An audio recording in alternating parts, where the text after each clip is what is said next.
We need to talk about Marcus from Denver, currently having what he calls a cultural breakthrough in his Helsinki design firm meeting. His Finnish colleague just told him his presentation could use refinement in the structural approach, and Marcus is beaming because he thinks he's finally cracked the Nordic code of radical honesty.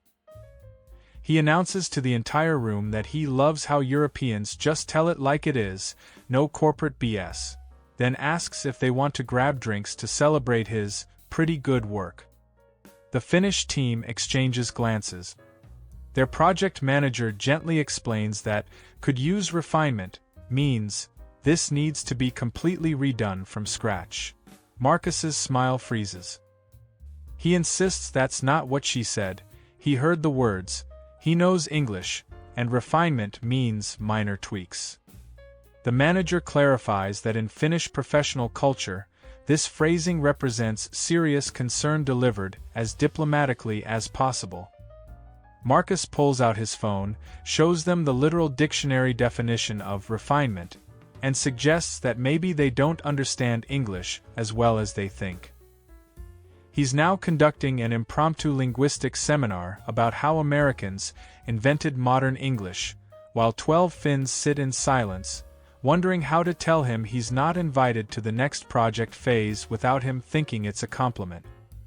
Sarah in Utrecht thought she'd mastered Dutch directness after her landlord told her apartment viewing that the place was cozy. She signed a year lease, moved in, and posted on Instagram about embracing authentic European charm. 3 months later, she's still trying to figure out why her bed only fits diagonally and she has to turn sideways to use the bathroom. When her Dutch friend visits and laughs about the cozy place, Sarah defensively explains she specifically wanted something described as cozy because it meant warm and inviting. Her friend stares at her. Sarah. Cozy means small. Very small. Too small. Your landlord was warning you. Sarah insists that's not a real thing, pulls up 17 American interior design blogs defining cozy, and suggests her friend might be confusing it with compact. She's currently building a case about how the Dutch appropriated and corrupted American design terminology, complete with a PowerPoint she's workshopping for her next dinner party. Back in America, there's a concept called radical candor, where you're supposed to care personally and challenge directly. Marcus thought Helsinki would be the promised land of this philosophy. Instead, he's learning that what Americans call direct and what Finns call direct exist in entirely different universes. The Finns are starting to understand why their American consultant keeps smiling after receiving what they consider devastating criticism. Jessica arrived in Krakow for her marketing position, absolutely convinced she'd found her professional soulmate in her Polish manager, Kasia. During their first month, Kasia consistently told Jessica her work was fine and acceptable. Jessica interpreted this as Polish modesty masking genuine appreciation. She'd read online that Eastern Europeans don't gush with praise. She even posted on LinkedIn about thriving in a culture that values substance over empty flattery. Then came her 3-month review. Kasia, looking genuinely confused by Jessica's confidence, presented a detailed improvement plan. Jessica laughed, thinking it was a formality. "But you've been so positive about my work." Kasia's expression suggested she was mentally reviewing every conversation for whatever Jessica might have misinterpreted. "I said your work was acceptable, Jessica. That means it meets minimum requirements. Not good, not bad. Acceptable." Jessica pulled out her phone notes where she'd been tracking all of Kasia's compliments as evidence of her success. Fine means good in American English. Acceptable means you accept it, as in, you like it. Kasia gently explained that if she'd been pleased with Jessica's work, she would have said good or very good, and that fine literally means this will do for now but could be significantly better. Jessica demanded they consult HR about mixed messages, and is now convinced there's a conspiracy to gaslight American employees. She's started recording meetings for clarity purposes.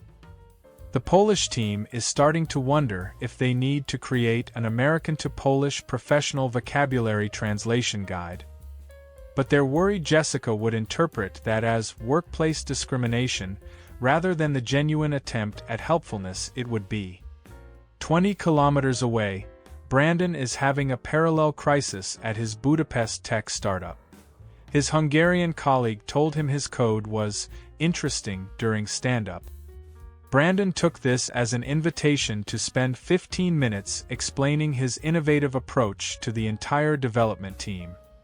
The colleague, who'd been trying to diplomatically signal that Brandon's solution was unnecessarily complicated, sat there wondering how interesting had been interpreted as brilliant, please elaborate at length.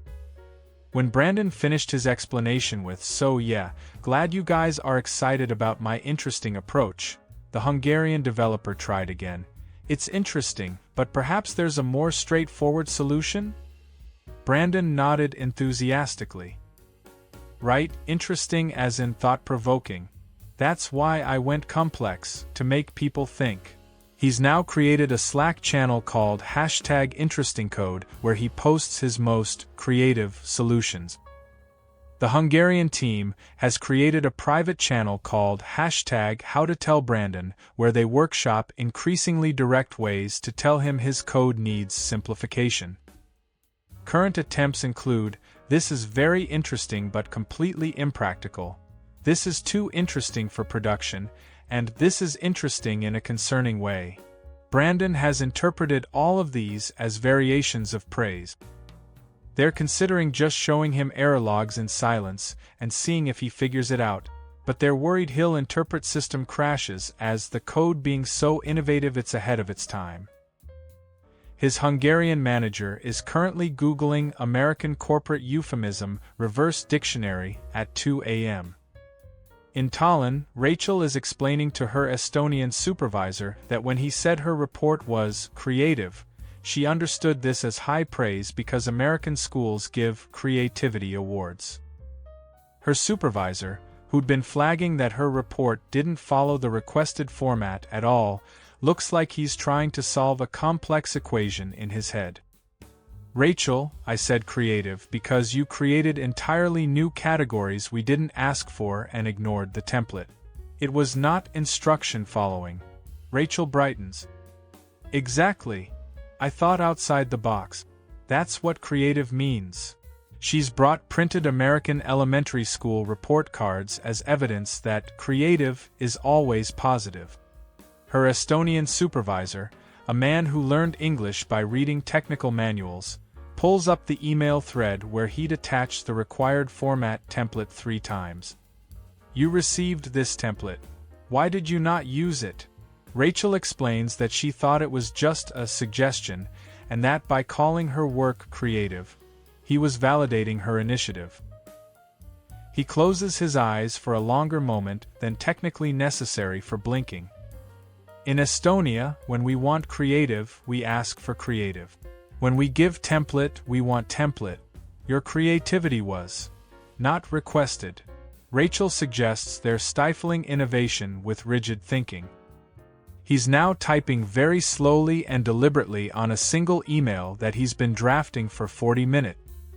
The subject line reads, "Extremely clear instructions with no room for creative interpretation." Rachel will probably interpret this as a challenge. Trevor landed in Stockholm thinking he'd absolutely crushing it at his Swedish consulting firm because meetings kept ending with people nodding at his proposals in silence. He interpreted Swedish silence as consent through lack of objection, a concept he'd read about in some business book about Nordic efficiency. After 6 weeks of what he thought was unanimous approval, his manager asked to speak with him. "Trevor, the team has significant concerns about your proposals." Trevor was genuinely shocked. "But no one said anything. I asked for objections at every meeting." His manager, embodying peak Swedish discomfort at having to spell things out, explained that in Sweden, silence doesn't mean agreement, it means people are being polite while fundamentally disagreeing with you. Trevor insisted this was logically inconsistent. If you disagree, you should say, "I disagree." That's what Americans do. Silence equals agreement in every negotiation ever. He pulled up YouTube videos about reading body language, and suggested maybe his manager needed to take a course because the team's body language was clearly positive. His manager, a woman who has never once in her life raised her voice at work, pressed her fingertips together in what Trevor interpreted as prayer hands of gratitude, but what was actually a Swedish person's physical manifestation of barely contained frustration. Trevor, when Swedes strongly disagree, we become more silent and more polite. The fact that no one challenged you directly meant they disagreed so much they didn't know where to start. Trevor announced this was passive-aggressive corporate culture and wrote a lengthy email about communication best practices to the entire company. The CEO responded with a single line, "Thank you for your input." Trevor is convinced he's about to get promoted. The Swedes are coordinating his transition to a new role that doesn't technically exist yet but will definitely be in a different building, possibly a different city, ideally a different country if they can arrange it. In Copenhagen, Melissa is having an identical crisis in reverse. Her Danish team keeps giving her what she thinks is constructive feedback, but it's phrased so directly that she's convinced they hate her. When her colleague said, "This approach won't work," Melissa heard, "You're incompetent and we regret hiring you." She spent 3 hours rewriting everything and sent a follow-up email apologizing for any confusion my inadequate proposal may have caused. Her Danish colleague replied, "No problem, looking forward to your next draft." Melissa interpreted this as sarcasm. Obviously there was a problem. He'd literally said her approach wouldn't work. She scheduled a meeting to clear the air, and arrived with a whole speech about how she values direct feedback, but also needs positive reinforcement. Her colleague looked like she'd started speaking ancient Greek. "But I said I'm looking forward to your next draft. That means I think you will fix it well." Melissa asked if he could rate his confidence in her ability to fix it on a scale of 1 to 10. He stared at her for a solid 5 seconds. "7? Maybe 8? Why am I rating this?" Melissa's face fell. "Only 7? So you don't really believe I can do it?" She's now convinced Danish directness is actually a secret code where everything means the opposite of what it sounds like some kind of Nordic sarcasm she hasn't cracked yet. She started responding to all feedback with, "Thank you, I understand you're concerned about my performance," regardless of what's actually said. Her team is confused about why their American colleague thinks they're concerned about her performance when they genuinely think she's doing fine. They just tell her when specific things need adjustment because that's normal. They've started adding "you're doing well overall" to every piece of specific feedback, but this just convinced Melissa that overall is a qualifier that means barely acceptable. The Danes are starting to understand why Americans need so many performance management frameworks. Without constant explicit reassurance, Americans apparently assume they're failing. It's exhausting for everyone involved. Meanwhile in Gothenburg, Jake has concluded that Swedish feedback is encrypted because his manager told him his presentation lacked certain elements we typically prioritize. Jake, who once received an American performance review calling his work exceptional, assumed lacked certain elements meant minor gaps, easily fixable. He submitted the same presentation again with a new font. His Swedish manager sent back a meeting invitation titled, "Presentation Discussion, Important." Jake showed up cheerful, thinking important meant they wanted to fast-track his work. What followed was 20 minutes of his manager carefully painfully, listing every single thing wrong with the presentation, while Jake nodded along thinking these were suggestions for version 2.0. At the end, his manager asked, "So you'll redo this completely?" Jake responded, "Oh, these are mandatory changes? I thought we were brainstorming." The manager's eye twitched slightly, the most emotion Jake had ever seen from him. "Jake, when I say something lacked certain elements we typically prioritize, I mean it failed to meet our standards." Jake laughed. "Why didn't you just say that?"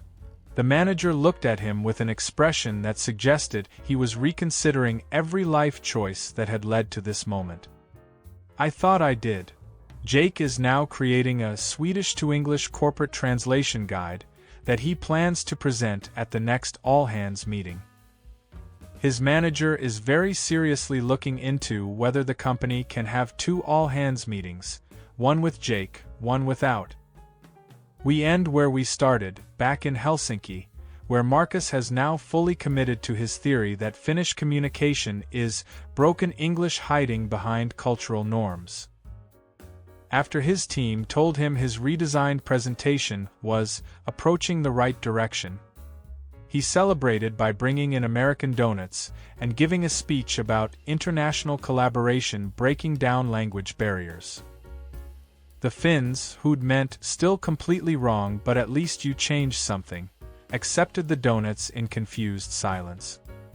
Marcus interpreted the silence as moved by his gesture, rather than unsure how to tell him this is his 4th revision and he's somehow getting worse. His project manager finally scheduled a one-on-one meeting with an agenda that just said communication clarity. She spent 45 minutes explaining Finnish professional communication with actual examples, a comparison chart, and references to cultural studies. Marcus listened intently, took notes, and at the end said, "This is so helpful. I always thought you guys were just being nice when you said things like needs refinement. Now I know you were being really nice." He has missed the entire point so thoroughly that his manager briefly considered whether this might be an elaborate prank. She tried once more. "Marcus, when we say needs refinement, we mean you need to start over completely. It's the same as an American saying, 'This is unacceptable.'" Marcus's face lit up. "Oh, so it's like how Americans say, per my last email, when they mean 'you idiot, I already told you this.' I love that you guys do that too. It's like we're not that different after all." The Finnish team is now holding emergency meetings about how to communicate with their American colleague, who has somehow concluded that Finnish and American communication styles are identical.